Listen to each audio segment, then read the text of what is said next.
नमस्कार दोस्तों। आज हम राजस्थान का जो इतिहास है ना इसको स्टार्ट करते हैं। आप सबको पता है ये कितना इंपॉर्टेंट टॉपिक है। हर पेपर के अंदर 2 से 3 सवाल इससे रिलेटेड आने ही आने हैं। हाँ, मैं ये मानता हूँ ये टॉपिक बहुत बड़ा है, लेकिन मैं आपको इस तरीके से कराऊंगा ना कि आपको ये बहुत आसान लगेगा और बहुत जल्दी जल्दी याद हो जाएगा। हम राठौड़ों से स्टार्ट करेंगे। इसके अंदर देखो, राठौड़ों के अंदर मैं आपको 10-10 मिनट की 3 वीडियोस दूंगा। आपने उन 3 वीडियोस को 3-3 4-4 बार देख लेना जब भी आप फ्री हो। मैं आपको गारंटी देता हूँ आपको मारवाड़ का इतिहास याद हो जाएगा। पहले अपन मारवाड़ का करेंगे, फिर मेवाड़ का, और ऐसे चलते चलते धीरे धीरे खत्म कर लेंगे। मैं आपको एक डिस्क्लेमर देना चाहता हूँ कि ना मैं कोई हिस्ट्री का टीचर हूँ और ना आपको सब्जेक्ट एक्सपर्ट बनाना चाहता हूँ। यहाँ पे मैं ये नहीं बताऊंगा कि कौन सा राजा कितना महान था, किसने कितनी जंग लड़ी, ये वगैरह वगैरह। हम सिर्फ, हमारा एक टारगेट रहना चाहिए कि पेपर के अंदर जो सवाल है ना, हम उसको निपटा दें, बस। इससे ज़्यादा कुछ नहीं है। मैं बिल्कुल इंटरेस्टेड नहीं हूँ आपको बताने में अंदर की हिस्ट्री क्या क्या कहानियां थी, कुछ नहीं। हमारा टारगेट सिर्फ इतना होना चाहिए कि हमें पेपर के अंदर सवाल निकालना है। तो मैंने क्या किया इसके अंदर कि आज तक राजस्थान के जितने भी पेपर है ना, उसमें जो भी सवाल पूछे हुए हैं उनसे रिलेटेड जो एक्सप्लेनेशन थी, उनमें जो ऑप्शंस थे, उन सबको कवर करा।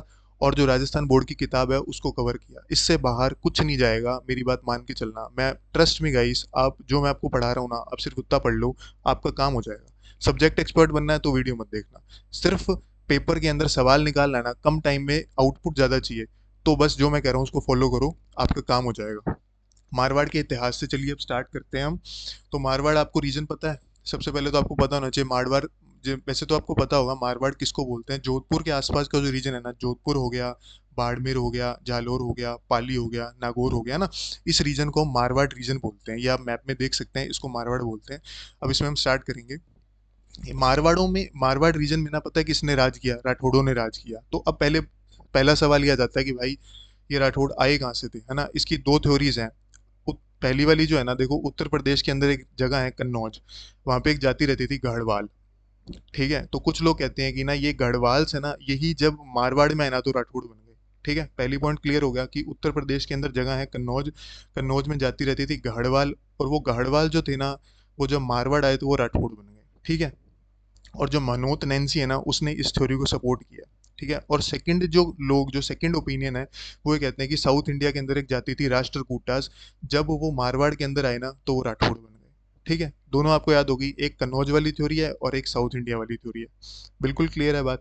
और इसके अंदर एक चीज और इंपॉर्टेंट जो मैंने प्रीवियस ईयर क्वेश्चन में देखी थी, कि एक क्वेश्चन था जिससे रिलेटेड था कि किसने इनको सूर्यवंशी कहा है। तो कर्नल जेम्स टोड है ना, उन्होंने इनको सूर्यवंशी कहा है। जो राठौड़ है मारवाड़ के, उनको क्या कहा है? सूर्यवंशी कहा है। बस ये आपको इतना याद रखना है, इससे ज्यादा कुछ नहीं याद रखना है कि कर्नल जेम्स टोड ने इनको सूर्यवंशी कहा है। और दो थ्योरीज हैं, एक कन्नौज वाली है और एक साउथ इंडिया वाली है।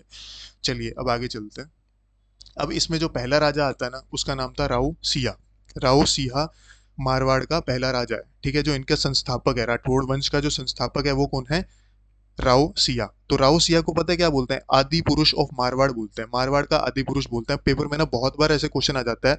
अभी आप ईओआरओ के पेपर के अंदर आया था। ठीक है, उसमें क्या था कि एक तरफ राजवंश दिया हुआ था और दूसरी तरफ संस्थापक दिया हुआ था। देखिए कितना आसान क्वेश्चन है ना? तो मारवाड़ का संस्थापक कौन है, मैच करना था उसके अंदर। तो मारवाड़ का संस्थापक कौन है? राव सिया। पहला राजा कौन है? राव सिया। ठीक है, इसका टाइम पीरियड भी याद रखना है, 1240। जहाँ पे टाइम पीरियड याद करने की जरूरत आएगी ना, जो डेट याद करने की जरूरत आएगी, वहां पे मैं आपको हाईलाइट कर दूंगा। आगे पीछे नहीं याद करना। तो राउसिया 1240, राउसिया 1240, आई होप आपको याद हो गया होगा। अब ये आए थे।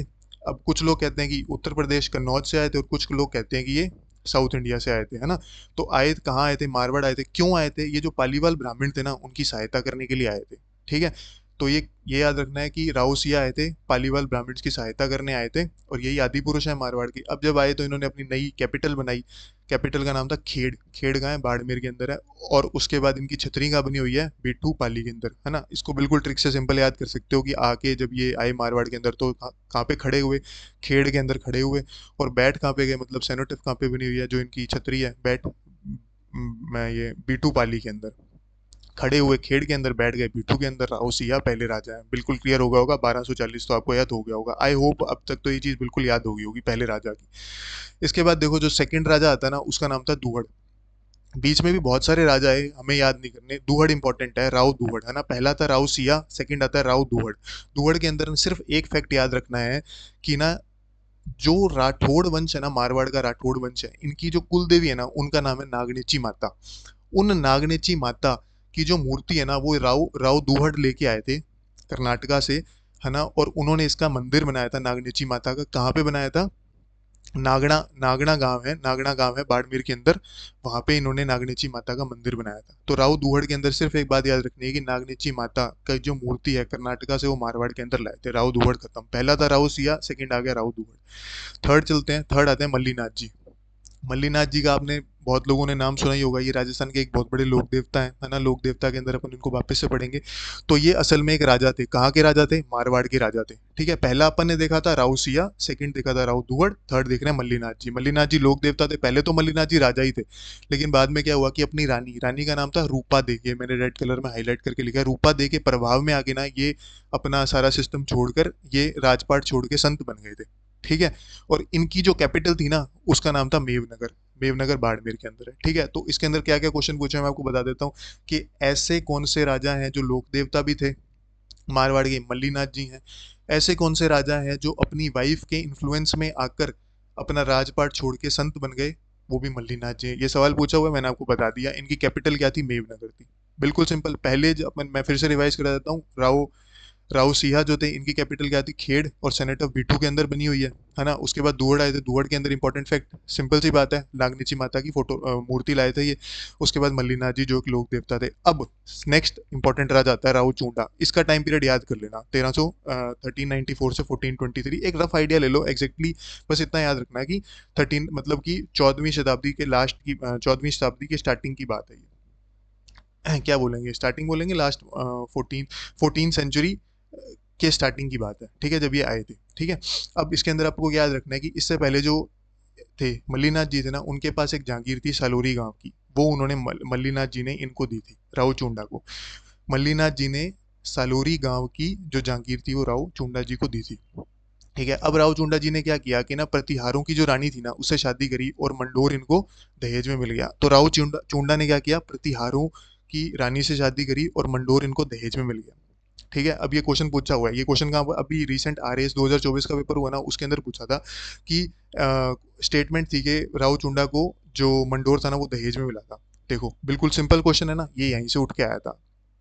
ठीक है, तो राव चुंडा ने क्या किया? प्रतिहारों की रानी के साथ, मैं बार बार बोल रहा हूँ किससे शादी? प्रतिहारों की रानी के साथ शादी की थी, और मंडोर मंडोर जो है वो दहेज में मिला था। ठीक है, और फिर बाद में क्या हुआ, जो भाटीज थे, मतलब जैसलमेर के जो भाटी होते हैं, उनसे लड़ाई करते करते इनकी डेथ हो गई थी। ठीक है, बस इतना याद रखना राव चुंडा के बारे में। एक दो चीजें और हैं। एक चुंडासर तालाब बना हुआ है नागौर के अंदर, वो इन्होंने बनवाया था। चुंडासर तालाब नागौर के अंदर है, वो इन्होंने बनाया था। और एक ना देखो चांद बावड़ी है, वो इनकी वाइफ चांद कंवर ने बनाई थी। ये चांद बावड़ी ना एक आबानेरी दोसा में भी है, उससे कंफ्यूज मत करना। ये चांद बावड़ी मारवाड़ वाली है। ठीक है, एक मंडोर के बारे में एक दो फैक्ट्स और हैं कि मंडोर के अंदर रावण का मंदिर है।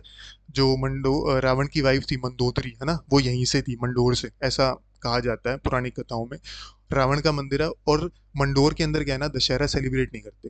ठीक है, ये थोड़े छोटे मोटे फैक्ट्स हैं, आपको याद रह जाए तो ठीक है, बट इतना याद रखना कि राव चूंडा ने किससे शादी की थी? प्रतिहारों की रानी से शादी की थी, और मंडोर इनको दहेज में मिला था। ठीक है, और बाद में भाटीज से लड़ाई करते करते इनकी डेथ हो गई थी। ठीक है, अब देखो राव चूंडा का क्या हुआ ना, राव चूंडा के 3 बच्चे थे।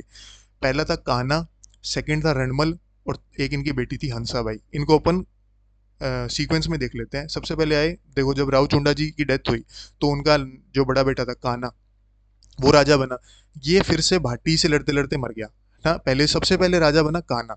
ये देखो 1423 से 1427 तक रहा। टाइम याद मत रखना, ये याद रखना है सिर्फ 5 साल के आसपास ये राजा रहा, फिर इसकी डेथ हो गई क्योंकि ये भाटी से लड़ते लड़ते मर गया। अब जब बड़ा भाई मर गया तो छोटा भाई राजा बना, Rao Ranmal become the ruler after Kanha ना, राव रणमल बना। अब रणमल का क्या था ना कि ये मेवाड़ जो चित्तौड़गढ़ वाली रीजन है ना उसकी पॉलिटिक्स में बहुत ज्यादा इंटरफेयर कर रहा था। ठीक है, कहानी बता रहा हूँ आपको, छोटी सी याद रखनी है। वहाँ की पॉलिटिक्स में बहुत ज्यादा, तो वहाँ के जो जागीरदार थे वो बहुत ज्यादा परेशान थे, तो उन्होंने क्या किया, रणमल को मरवा दिया।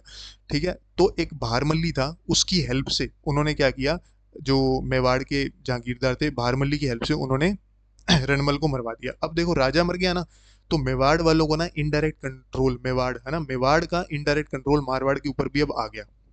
लेकिन ना ये रणमल का जो बेटा था ना, जोधा, रणमल का बेटा है जोधा, वो वहां से भाग गया और मंडोर की तरफ आ गया। ठीक है, ये छोटी सी स्टोरी आपको समझनी पड़ेगी कि ये जो रणमल था ना, ये मेवाड़ में बहुत ज्यादा पंगे ले रहा था। और फिर क्या हुआ कि इसको मरवा दिया मेवाड़ वालों ने। तो अब राजा को मरवा दिया, तो मेवाड़ वालों का कब्जा मारवाड़ पे भी हो गया। लेकिन जो इस रणमल का बेटा था जोधा, वो किस तरह से ना इधर उधर छुप गया एक बार जाके। ठीक है, अब जो ये हंसाबाई, तीसरे बच्चे पे आ जाते हैं। हंसाबाई जो इनकी डॉटर थी, इनकी शादी भी हुई। इनकी शादी कहाँ हुई? इनकी शादी हुई थी मेवाड़ के अंदर। मेवाड़ का राजा था राणा लाखा, वहां पे इनकी शादी हुई थी। ठीक है, तो लास्ट में क्या किया, अब मेवाड़ और मारवाड़ के अंदर ये रणमल के कारण प्रॉब्लम तो चल ही रही है, तो इसको सुलझाने के लिए हंसाबाई बीच में आई और उन्होंने एक ट्रीटी कराई जिसको बोलते हैं आवड़ बावड़ की संधि। अपन उसको मेवाड़ के अंदर पढ़ेंगे, एक बार सिर्फ नाम याद रखोगी, हंसाबाई ने करवाई थी आवड़ बावड़ की संधि, जिससे क्या हुआ, शांति हुई मारवाड़ और मेवाड़ के बीच में। ठीक है, इतनी बात समझ में आ गई। अब मैंने आपको बताया कि राव रणमल का जो बेटा था राव जोधा, वो एक बार वहां से मेवाड़ से भाग गया था, है ना, क्योंकि वहां पे उन्होंने उसके उनके फादर को मार दिया था। तो अब इन्होंने क्या किया कि वापस जब हंसाबाई ने आवड़ बावड़ की ड्यूटी करा दी, तो राव जोधा जो थे, उन्होंने मंडोर को वापस कैप्चर कर लिया। ठीक है, अब गौरी शंकर ओझा जो बहुत इंपॉर्टेंट अपने हिस्टोरियन हुए हैं राजस्थान के, इन्होंने ना कंसीडर किया the first powerful ruler of Marwar कौन है, राव जोधा। ये क्वेश्चन पूछा हुआ है कि किसने कहा है कि सबसे पावर द फर्स्ट मारवाड़ का सबसे फर्स्ट पावरफुल रूलर कौन था। तो ये गौरी शंकर ओझा ने किसको कहा है, तो राव जोधा को कहा है। ठीक है, आपको याद रखना। अब नेक्स्ट नेक्स्ट किंग रणमल के बाद कौन बनते हैं, राव जोधा बनते हैं। और राव जोधा के बारे में आपको सिर्फ इतनी बात याद रखनी है, तीन चार छोटे छोटे पॉइंट्स हैं। सॉरी, कि एक तो पहले इन्होंने क्या किया, मंडोर पे वापस कब्जा किया, और फिर आवल बावल की ट्रीटी भी इनके टाइम हुई कि वापस इनका पूरा मारवाड़ पे कब्जा हो गया, जो रणमल के कारण इनके हाथ से चला गया था।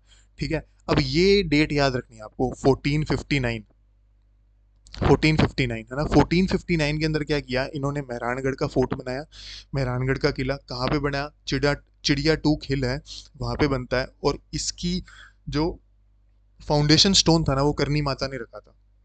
ठीक है, 1459 डेट याद कर लो, 1459, 1459 किसने बनाया, राव जोधा ने। मेहरानगढ़ का किला चिड़िया टूक हिल याद रखनी है। और फाउंडेशन स्टोन किसने रखा था, करनी माता ने रखा था। है ना, और इनके बारे में दो चार चीजें हो रहा है। जो इनका चौथा बेटा था, राव जोधा का जो चौथा बेटा था, राव डूडा उनका नाम था, उन्होंने मेड़ता सिटी बनाया था। और इनका जो पांचवा बेटा था राव बीका, उन्होंने बीकानेर की स्थापना की थी। इनका डिस्प्यूट हो गया था जोधा और बीका का, तो फिर बीका वहां से निकल के चले गए थे, और बाद में इन्होंने बीकानेर की एस्टेब्लिशमेंट की थी। अब जब राव जोधा ने क्या किया, मेहरानगढ़ का किला बनाया, तो इनको अपनी कुल देवी का मंदिर बनाना उसके अंदर, तो इन्होंने मेहरानगढ़ फोर्ट के अंदर नागनेची माता का मंदिर बनाया। हमेशा याद रखनी है बात कि नागनेची माता का मंदिर कहाँ पे है, मेहरानगढ़ किले के अंदर है। और किसने बनाया था, राव जोधा ने बनाया था। और एक रानीसर तालाब है, जो इनकी वाइफ थी ना राव जोधा की, उनका नाम था जसमा दे, उन्होंने बनाया था रानीसर तालाब। याद रखना है आप उनको। रानीसर तालाब कहाँ पे है, मारवाड़ यानी कि जोधपुर के अंदर है। किसने बनाया था, जसमा दे ने बनाया था। तो हम अभी तक यहाँ तक कर चुके हैं। अब इससे नेक्स्ट वीडियो में हम आगे के राजा देखेंगे। आप इसको ही तीन चार बार रिवाइज कर लीजिए, अच्छे से देख लीजिए, एक एक पॉइंट बहुत इंपॉर्टेंट है, अच्छे से याद कीजिए, दो चार बार देख के हम नेक्स्ट वीडियो के अंदर, ये लगभग अपन ने क्या किया ना, 33% ऑफ मारवाड़ कवर कर लिया है। नेक्स्ट में अपन दो वीडियो और लेंगे और पूरा खत्म कर देंगे। आपको वीडियो अच्छा लगा तो प्लीज़ इसे लाइक कीजिए, अपने दोस्तों में शेयर कीजिए, सब्सक्राइब कीजिए, हमें सपोर्ट कीजिए, और जल्दी ही मैं आपको आने आगे वीडियोस दूंगा। Thank you so much.